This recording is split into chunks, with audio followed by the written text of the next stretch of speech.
Hannah, thank you for joining me today on Pop Culture Unplugged. Thank you for having me. Congrats, season four just got announced about a day or two ago. I know. I wasn't. I didn't know when to. I knew we were probably going back, but I didn't know when to expect it. It was really exciting. How does it feel? At least another season. I'm really happy to go back. I miss all my people very dearly. When did a season three ended filming? About over a year now, right? No, we finished filming season 3 in May. Oh wow. Yeah, Oh, wow. so like 6 months. Yeah. So hopefully now back spring you'll probably go on there again. Have they said anything to you yet? I don't know when. Hopefully, like soon, but I don't know exact dates yet. It's been an interesting season this season, huh? What's your thoughts on it? The fans have been going crazy for season three.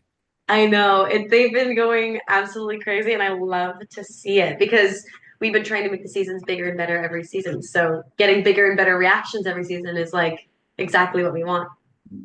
Especially with Julie, she's faced like an incredible growth throughout the seasons, and this season too, like she's going through some like emotional turmoil, I would say, for season three. What's your thoughts on that? Yeah, this season for Julie has been a lot. This season I really got to discover more backstory to Julie and more layers to her, which is awesome. And I love having those added complexities there. But definitely getting the backstory of what happened with Julie before they came into town with Thomas and with her dad, and that was what the fight was about in episode 2. I think that added a lot for me to play with because she's not only dealing with like the current trauma, but the past trauma of even before she Mm, got to the town. So that was just great for me to play around with this season. mm. Have you been able to like go back and forth with the creators or the writers about the character? Like, have you been able to add any input to her or like just like collab with them pretty much about this character? Not really. I don't really feel like I need to do too much to the character. I feel like our creators have such like well-versed characters, and if I go in there and say, well, actually, if you do this, I'm just like, Yeah. shut up. Like they know what they're doing. It's like, who cares what I think? I think the only thing I've ever really talked to them about is maybe just like certain scenes and like dialogue just changes, but Mm, that's it. I'm not gonna go and tell them like how my character should be. right, right. In season three, also, I've noticed, like you've had like a lot experiences, with the like the hallucination scenes and like the dungeon ruins, like how did you prepare to play those intense scenes this year? It was a lot. It was a lot, and it was all outside, which meant it was also very cold. So there were just a lot of added challenges this season while filming, but I think it was almost better because you can never really prepare. Like seriously, with this weather that we had this last winter while we were filming, you couldn't really prepare for how a day was gonna go. You could do a scene and it could just be they would be like 90-kilometer winds, like gusts of Mhm. winds. And they're just like, we're filming, be very careful on set. So it's like, okay, now we're filming a scene and my hair is like this the entire time. So it's Mhm. like that kind of adds to like, okay, and I also have to stay in character and still deliver. So there were lots of challenges, but this season I think turned out great. So I don't think that you could really Yeah. tell. How do you think Julie connects with all these mysteries that are happening also? I feel like it has something to do with Julie, Randall, Marielle. Like my Mm, theory is that the three of them now, because of what they went through, have some kind of connection to this place.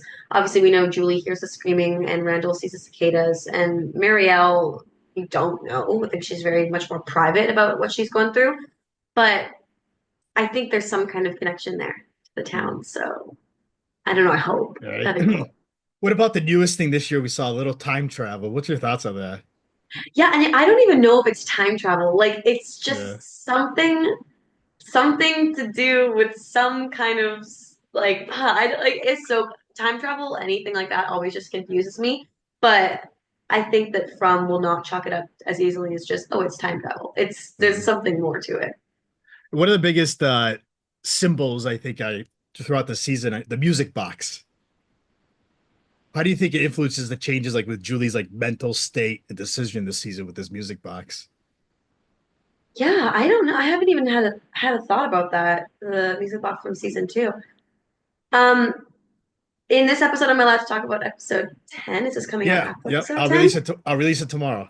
Perfect. Okay, because obviously we know that Jade was trying to find how it fit with the numbers from the bottles within music notes, and he found the scale that he could then play on the violin. So I feel like music is obviously a very big part of the show. The music box, the ballerina, and now with Jade with the violin and playing the music. So there's got to be some kind of connection there. I just don't know what it is. And the monsters too. They seem to like even they're growing more, or they're more like sinister this season, right? Yeah, I mean, we saw Smiley running to go kill Miranda. Mm. So they don't do that. I don't know. We're seeing some new layers of the monsters as well.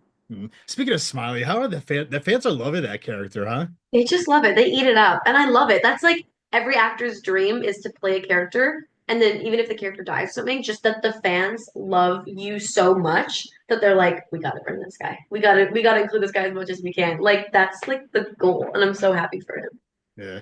You mentioned earlier about Randall too. How would you describe like there's like newer layers of like the Julie and Randall relationship, the journey. How would you describe that journey? Well, I think they're obviously very trauma bonded with what they both went through when they were in Martin's chamber there and they were chained to Mm, the wall and screaming. I think that really connects you to a person. So I really love the dynamic between Julie and Randall. I think we finally see maybe a little bit of a soft spot in Randall, which is great to see. And Julie, it's just Julie's just constantly looking for belonging and constantly mm, looking for that connection that she sometimes she feels like she can't get with her own family. So I like the dynamic between Julie and Randall. mm. How would you say like the last three seasons now? How would you describe like the relationship with Julie and her family now? Because they had their ups and downs too. They did. The thing with the Matthews family is that it's constantly changing. If they're like working together or they're Yeah. fighting again. Like it's never gonna be as easy as just like in season one, they came to the town, they were fighting on the brink of divorce. And then they came back together and all of a sudden it was like, hey, we're back. Almost it's like we're healing from this place. But then Mm, no, this place is also still terrible and it's still pulling everyone apart and creating clashes there. So I think it's exhausting. I think for Julie, it's exhausting being around just constant turmoil in the family, just constant like we're fine and then we're not, and then we're happy and then we're fighting again. It's like it's just never ending, and it's always leading back to Julie. Can you go care for Ethan while right, we right. have our fights? And it's I think it's too much on Julie, so that's why she searches for other people to find connection with. I can definitely see that. We noticed this season too. We see some new characters. Has there been like a favorite character that you had scenes with? This season of character, I mean, we have Acosta this season. Okay. I had no scenes with Samantha, but I got to see her work obviously in the show, and she did a freaking bang up job. Controversial. I like the Acosta character, so I think that's been a great addition to the show. And I think my hope is that maybe there's something there with Kenny too. I see a lot of people shipping them, and I kind of want that too. You think Julie likes the dungeon this season? Does she like the dungeon? Yeah. I don't know. It just keeps pulling her back, so I think the dungeon likes her.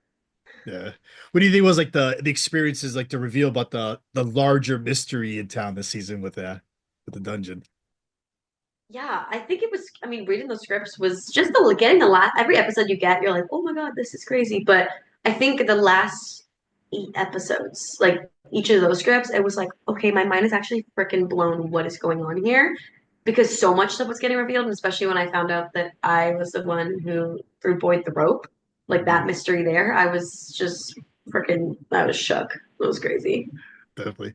We also see like throughout this season, Julie, she feels like she's become more stronger, would you say, by the end of the season? Yeah, totally. Which what do you think made her like this to get like that by the end of the season? I think that Julie has had to grow up really fast Mm, in this place. And I think that just going through what she's gone through is very absurd for a girl as young as she is. And I think that just being in this place is just going to age you rapidly. Like look at little Ethan, he's yeah. now talking about very mature themes about like when they find her bones or what do we do? Like this place really it ages you really fast and it's really sad, but I think it's also good for Julie because it makes her skin get a little bit thicker. Yeah, they definitely see that. Yeah. What about like, like the show's got a huge fan base after three seasons. What do you think is like have you heard of like some of the theories that the fans have come up with? Oh Have yeah, you, there's some ha- big ones. yeah. Have you had a favorite one that you've heard? My favorite right now is that Randall is Martin, and that's Mhm. why he recognized Julie when she was in his chamber there.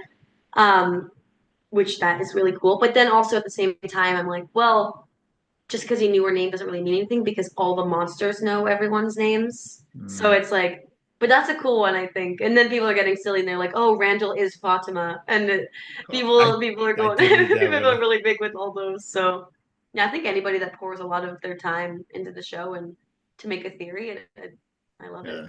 It's funny because I was on Reddit earlier just to read up on it, and some people think like this is all a big dream. Somebody's gonna wake up eventually, and they were just dreaming this whole thing. I mean, Tabitha woke up in a hospital, but then she was right back. So I feel like unless you're dreaming inside of a dream and it's all very, Yeah. very layered there, I don't know. Yeah. Without giving away too many spoilers for like the last episode coming up and everything, like what do you hope for like next season? Like what are you hoping for we see more out of Julie? I mean, obviously, I hope we get to see more story walking business because that's really fun, and I'm really glad that I get to do that. If Jim is dead, Mhm. then because I don't know if that's actually a real thing that happened or not, I would then hope that obviously we get to see the aftermath of that for Julie, just because that would Mhm. be so devastating, even though, she has her moments with her father. It's still her dad at the Yeah. end of the day. So yeah, I would love to play off of that too. Mhm. What's your thoughts on that whole nickname, the Frumley? The family is so awesome. I think that's so cute. And I love how like in touch with the fans like our show is and all of our cast and all the people behind the scenes, like even the people that run the Instagram accounts, just like it's just so cute how connected everybody is. Mhm. Have you had an where was I going with this question about like the fans and everything? Have you received like fan emails or mails or like even drawings of your character or stuff like that? Because they're pretty good out there, some of the things they've created. They are. Oh my goodness. I fan art is like my favorite thing to see. Like I see a lot of more digital art Mm, nowadays yeah, and it's so cool. Like I don't know, they made like all the characters into like comic book. I did Um see that. yeah, but it was black and white. Like it was almost like old. I don't know. I saw that. That was amazing. And also I love just seeing like edits. My favorite thing is on my TikTok, like I'll just scroll and then I'll just like see myself and I'm like, oh, hi. Or like I'll just see like my friends just in an edit and I'm like, repost. Like I love seeing people being invested in the show. Yeah. How long before we see the From family in Comic Cons? Have you been invited to one of those yet? I mean, there was was at the San Diego Comic-Con. I forget when. I was not there, but there were, I think, Harold Perrineau, Elizabeth Saunders, David Alpay, Hmm. Catalina, Sandino Moreno, and Ian Bailey. I believe were the five. I think so. I love Yeah. Ian. He's one of the best. Yeah, he's so awesome. So, he had a last thing. Do you have a message for the family, for the Frumleys? My message to the families is keep on keeping on and keep asking your questions and keep making your theories because no matter how outlandish they may seem, I eat them all up and I love them. And Amazing. thank you. Amazing. Hannah, I want to thank you for giving me a few minutes. Let's get you back on with season 4. We continue this chat. I will be there.